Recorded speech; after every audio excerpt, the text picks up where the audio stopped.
this happens to be a dream come true for me. Welcome to Watch Mojo. For this list, we'll be looking at the best, most interesting early interviews with celebrities who ended up making it big. What's it like? It's hard. Number 10, Chris Pratt. Before he was Star-Lord, Mario, or even Andy Dwyer, Chris Pratt was Bright Abbott on Everwood.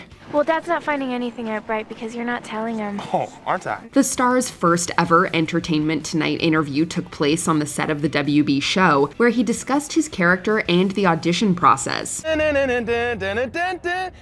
I'm Chris Pratt. Ironically, he claimed Everwood was an audition he wasn't exactly prepared for, but his fumble actually worked out in his favor. It meant he couldn't overanalyze his performance and thus overact, seemingly allowing the casting directors to see his true potential. Like maybe a little Michael Jackson?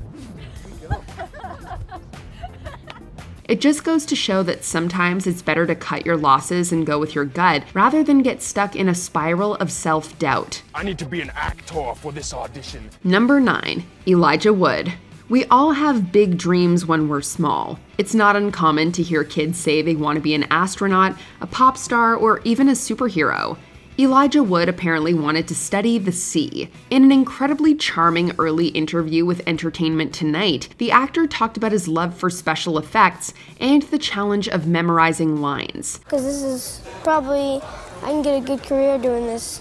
He also talked about his future, acknowledging acting as a viable choice, but seeming equally interested in learning more about sharks. I might study the sea and study sharks or something like that. About 6 years later, he would go on to star in Flipper, which not only saw Wood up close and personal with a dolphin, but also featured a hammerhead shark. Maybe it was then he realized that acting isn't so bad. We put it away. We keep it hidden. We never speak of it again. Number 8, Zendaya. I'm Zendaya. It's always fun to see celebrities fangirl about their peers. That's especially true when the video was made before they were famous. And it's commercials and Selena Gomez and it's like really cool. Such is the case with Zendaya, who gushed about the potential of working with Selena Gomez in this adorable video for Sears. At the time, the young star was participating in a contest held by the store to be part of the air band for Gomez in a promotional video/commercial. Little did she know, just about 1 year later, she'd be starring in a Disney Channel original series and have plenty of adoring fans of her own. It's safe to say that that hereditary love for music came in handy.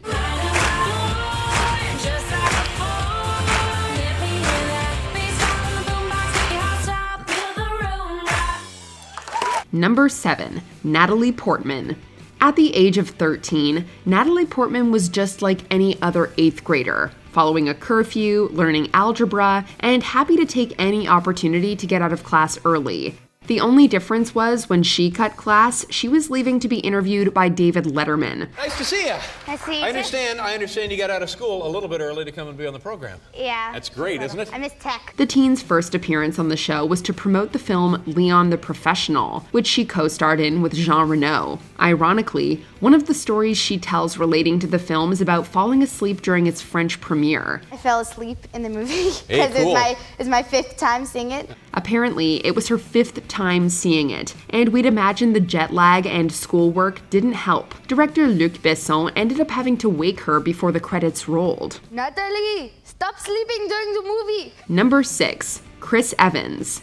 In Not Another Teen Movie, Chris Evans plays a football star whose lack of preparation causes his team to lose the big game. We're not sure about Evans' real-life football skills, but his bowling could definitely use some work. In 2001, the star was interviewed by a few different outlets at a bowling alley, where he talked about his then recent parody film. You're the cruelest girl in high school. You're the only one who can help me trick Janie Briggs into liking me.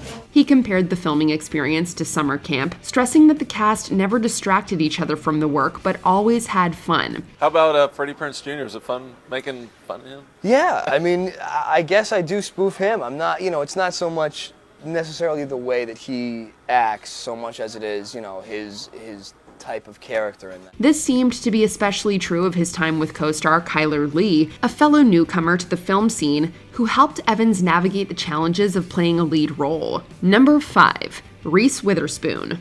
The Man in the Moon may not be Reese Witherspoon's most famous project, but it did help put her on the map. She played teen Danny Trant, who spends the movie listening to Elvis, skinny dipping, and falling in love. You ready? Sure. Just hold on, okay? Okay. 1, 2, 3, go! When Entertainment Tonight spoke to Witherspoon about the film in 1991, she reminisced about her own first kiss in a roller skating rink, which she claimed was, quote, pretty good. I was 12 years old, and I had a boyfriend, his name was Graham, and he was a pretty good kisser. She also looked to the future, saying she'd love to rent The Man in the Moon on Laserdisc in 30 years and show her kids. We're not sure Ava, Deacon, and Tennessee know what a Laserdisc is, but we still hope she's following through with showing them this blast from the past. It's tough sometimes, because, I mean, people want to make you have, like, all these big decisions and stuff, that you want to do this script, you want to do that, and it's tough. And finally, I just kind of sit down and say, I don't know, I'm 15 years old, you figure out for me. Number 4, Keanu Reeves. You've got a juicy leading role in this film. Yeah. How'd you get it? It sounds like I won something in a game show, huh? We flew you to Los Angeles. In 1986, Keanu Reeves made one of his first major on-screen appearances stateside on Disney's The Wonderful World of Disney anthology show, known then as the Disney Sunday Movie. The made-for-TV flick, titled Young Again, filmed in Reeves' home country of Canada and told the story of a 40-year-old who wished to go back to high school and redo his life. Reeves, of course, played the protagonist's younger self. I don't want any loud parties here. Oh, don't worry about it. I'm too old for that stuff. In an interview with CBC, he discussed how American films made in Canada often cast Canadian actors in side roles, making his leading role a bit of a lucky break. The actor was still young, but it was clear even from this early clip that he had the charisma to be a star. I'm playing a 17-year-old body with a 40-year-old mind, okay? Number 3, Taylor Swift. Most people find out what they're going to do when they're in college, and that's great, you know? But I guess for me, it just came a little earlier. Have you ever wondered what Taylor Swift was like in high school? Well, wonder no longer, because this local news story filmed in 2005 shows just that. I'll bet she's beautiful. That girl who talks about. WSMV4 in Nashville caught up with the singer before the release of her debut album, and she notably sang snippets of soon-to-be hits, Teardrops on My Guitar, and Picture to Burn.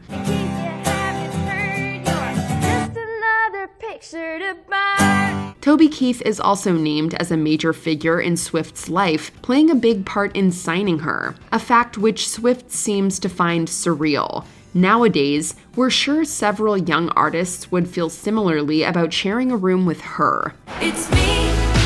Hi, I'm the problem, it's me. Number 2, Ryan Gosling. Ryan, I wanted you to know that you're a Musketeer. And I went, no way. Following the release of Barbie, Ryan Gosling was praised by critics and audiences alike for his triple threat performance. But the film was far from being Gosling's first time on the dance floor. And we aren't talking about La La Land. In 1993, a young Gosling joined the cast of the all-new Mickey Mouse Club alongside stars like Christina Aguilera and Britney Spears. There was kids there that were just phenomenal, so luck. It was at this time that CBC interviewed the Canadian star and his mother, asking about his new role for Disney. What else is there to do? I don't know, but I cry. They even shared some endearing footage of the up-and-coming talent performing in Ottawa. Before we continue, be sure to subscribe to our channel and ring the bell to get notified about our latest videos. You have the option to be notified for occasional videos or all of them. If you're on your phone, make sure you go into your settings and switch on notifications. Number 1, Beyonce. Everyone had to start somewhere, even living legends like Beyonce. As a tween, the now world-renowned singer was interviewed alongside her father about her band Girls' Time, which would go on to become Destiny's Child. if we keep on practicing and practicing and we keep on performing, every time we get better. Apparently, every time the girls performed, they elicited a standing ovation from the audience. That isn't too hard to imagine, given the modern-day Beyonce has sold out concerts across the nation. The singer herself was asked about how she overcomes stage fright, to which she says the more she performs, the less she feels it. The stage fright just fades away. With this answer in mind, we'd imagine she hasn't had stage fright in a long time. Hold up, they don't love you like I love you.